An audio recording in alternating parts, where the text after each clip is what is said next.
Hello again everyone and welcome back to another nurse info vlog in my channel. For this video, I am going to share about how I did my nurse license endorsement here in Oklahoma at ito po ay isang DIY process. If you are new here in this channel, my name is Alma. Ako po ay isang Filipino immigrant nurse here in the United States.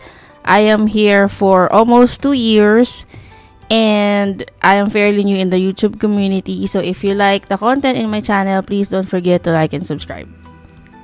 So I will try my best po to share how I did my license endorsement here in Oklahoma. First, discussing yung process, going through the pages, and then give a brief recap towards the end of the video. So first, these are a few info about me. I am a Filipino citizen and I graduated and had my bachelor's degree in nursing in the Philippines. Number 2, I passed the NCLEX more than 10 years ago and my original passing state was in California. Number 3, immediately prior to coming to the United States, I was working as a bedside nurse sa isang hospital in the Middle East for almost 9 years. Number 4, I currently hold a multi-state license.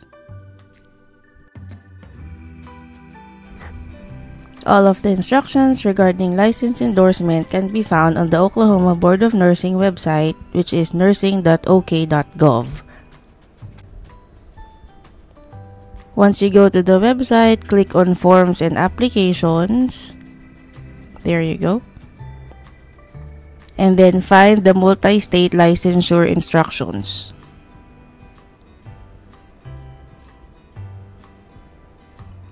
Then click on the licensure by endorsement for nurses educated outside the United States.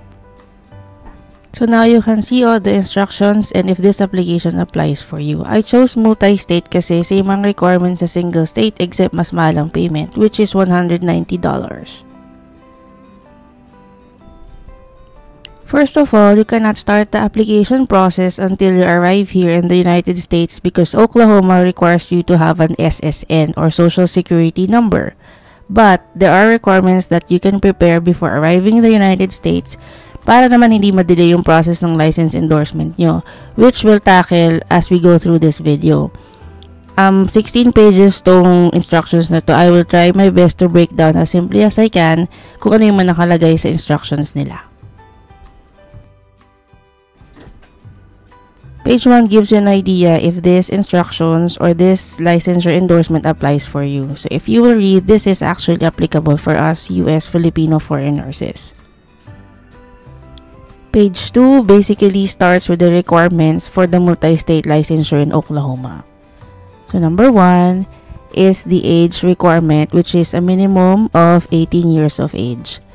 Oh, obviously, lagpas-lagpas na tayo sa requirement na yan. Number 2, you will see the verification of citizenship status. So for us nurses who are under EB3 visa or yung green card holders, we fall into the category of legal permanent resident aliens, which you can read there na naka-indicate. So this is applicable for us. As we go through the video, baka may mabasa kayong you have to show up in person and present these documents. For us EB3 holders, we don't have to do that. Everything needs to be uploaded online, but it has to be clear. So you have to download and fill up yung evidence of status form, which if you go back to the main page of the Oklahoma website, you go to the forms and application and search for the evidence of status, which will take you to this page. In this page, you will see sa general information, we fall under category 1, an unexpired immigrant visa status admission. So, you have to fill up yung evidence of status form A. Meron kasi itong form visa part 3, disregard that does not apply to us RNs. Fill up yung evidence of status form part A and then provide a photocopy which should be clear of a supporting document, which can be your green card or yung temporary I-551 visa nyo, which is your visa stamped on your passport. You can only accomplish this form once you arrive in the United States because it requires for your social security number, which is in the upper right of your form.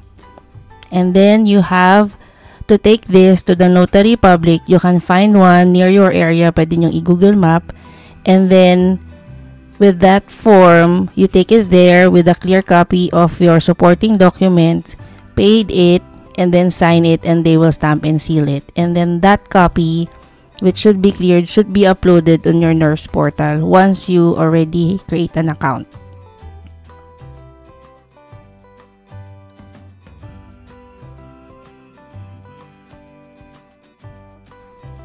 I'm just gonna scroll down on this page so you can see the whole form. And then dun sa lower area, makikita nyo yung nakalagay yung you have to provide either your green card o yung unexpired temporary I-551 visa nyo. And then the space where you will sign, and then where the notary will stamp.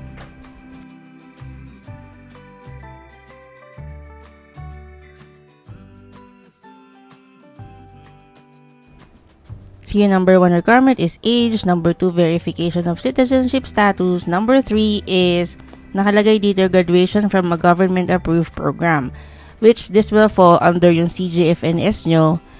And then CJFNS has to forward to the BON Oklahoma either your CES or yung visa screen with your EDAS. So let's go down.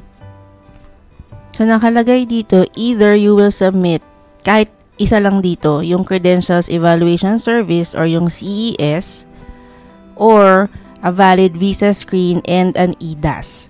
So you have to request CJFNS to forward these documents directly to BON Oklahoma.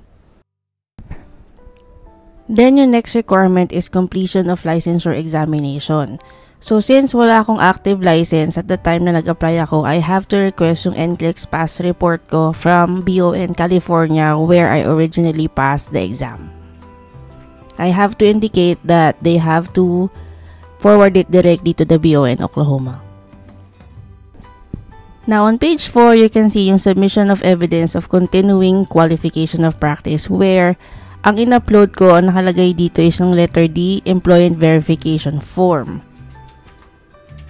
So in letter D, it says upload employment verification form and an accompanying job description. Ang in-accompany ko lang o in-attach ko is my employment certificate. So you can download this form again on the Nursing Oklahoma website and then go to Forms and Application and then the employment verification form, which will take you to this page. So nasa 5th requirement na po tayo, which is employment verification form nyo. You have to download and fill this up, and it needs to be signed by your employer where you have worked as an RN for the past 5 years. So better you have to accomplish this before you come to the United States. Okay, so yung next requirement is verification of English language competence. So for this, okay, nung time na nag-apply ako last 2021, IELTS lang and TOEFL ang accepted. And even now, pagbabasahin nyo yung nasa website, IELTS lang and TOEFL. But, ang update as per, if member kayo ng Lifora, may posts doon that PTE is now accepted. And then there is no need for English test if you have an active US license. But I would suggest that you search and verify regarding this updated English requirement. Ask around, especially dun sa mga licensing expert if you have a licensing officer or maybe may mga ibang members ng group na mas expert sa area na to. Okay, so yung next is the review of yung criminal charges, disciplinary action, judicial declaration of incompetence. So itong mga to will fall under the requirement for your fingerprints. So we are on our 7th requirement, which is your fingerprint, and this can be done via the Ident2Go. So it's either, you can see here, it's either you can do it in state digital fingerprint services if you are in Oklahoma, or you can also do it out of state if nasa labas kayo na Oklahoma. And if wala naman sa area ninyo, you can actually choose for fingerprint card. You just choose register, and ang service code for the Board of Nursing is 2B7N8H. So once you input it there, you press go. And then, makikita nyo yung pop-up na is the service code for the Board of Nursing. Click on continue. And then, it will show this page na you have to enter yung zip code nyo. So, you will determine yung closest fingerprinting location. Once you have done that, it will take you to this page. Makikita nyo yung location and yung schedule availability. And then you need to bring a valid ID, which is either your passport and visa or your driver's license with your credit or debit card. Okay, so we're on page 6. We're going to page 7. Ang nakalagay lang dito is about military personnel, which does not really apply for us, or for me at least. So, skip na po natin yan. So, actually, yun na yung requirements. If you will go from page 7 down to page 16, halos it's the same information. May mga additional small details lang na nakalagay, such as you have to have a valid US Social Security, you have to declare Oklahoma as your primary state of residence, pero it's almost the same. You can read it in more detail, but yung mga requirements na sinabi ko kanina, it's the same. If you will see here, by the way, makikita nyo pala dito yung Identigo link where you can do yung fingerprint scheduling nyo. At andito rin naka-indicate yung service code. Isa pala sa mga details na makikita nyo rito is that your application for licensure is only valid for 1 year. If lumagpas kayo, you have to restart and the fee is non-refundable. Okay, so we're on page 15 out of 16. So naka-indicate lang dito yung mga common mistakes that delay processing. So if you will read this is pretty simple to understand, such as you leave application questions incomplete, not providing a social security number, failure to provide your full legal name, then failure to request yung required CGFNS documentation, which na-discuss na natin kanina, and then failure to request an official English language test, which na-mention ko kanina kung ano yung mga concerns about this, and then failing to submit a fingerprint images, which is takin na natin under Identigo, failing to upload the employer's signed employment verification form, which is na-discuss ko na rin kanina where you can download the form, failing to upload or submit an evidence of status form and supporting documentation, which is yung second ko din discuss after age requirement, and then failing to write in the space available for each question about criminal charges, which is hopefully wala namang kahit sino sa atin. And then yung last page is just the appendix. So that is the 16 pages of what you can see dun sa multi-state licensure requirements na makikita nyo sa BON website.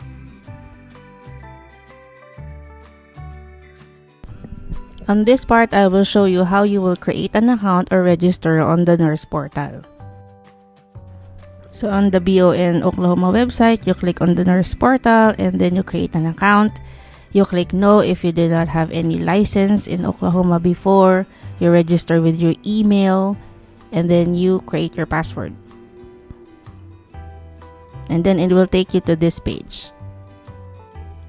This is what it looks like once you create your own account sa BON Oklahoma Nurse Portal. So this is how it would look like if you start with your application. Makikita nyo yung mga in-upload yung documents, the date that it was uploaded or it was reviewed, or any updates, you will review it on this area.